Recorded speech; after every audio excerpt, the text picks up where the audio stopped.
Little Pip was the smallest sparrow in the meadow, but he had the biggest dreams. While other birds loved to fly high in the sky, Pip found himself gazing at the sparkling lake below, mesmerized by the ducks gliding effortlessly across the water.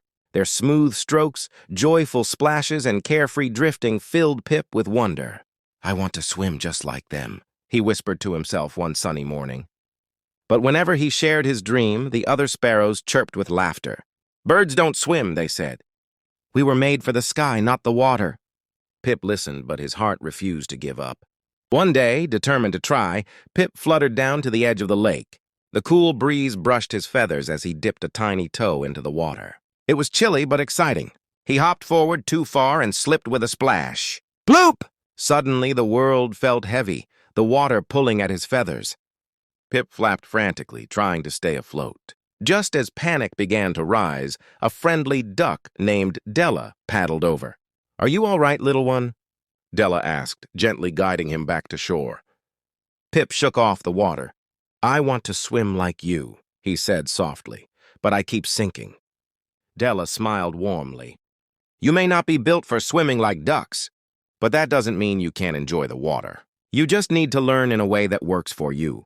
The next morning, Della and the ducklings taught Pip how to float on a leaf boat. At first he wobbled, but soon he learned to balance. Then Della showed him how to dip his wings into the water without falling, letting the gentle ripples cool him. Pip even practiced hopping across lily pads, which made the ducklings quack with laughter. Day after day, Pip improved.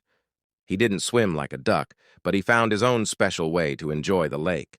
One afternoon, when the sun turned the water gold, Pip soared above the lake, swooping low to touch the surface with the tips of his wings.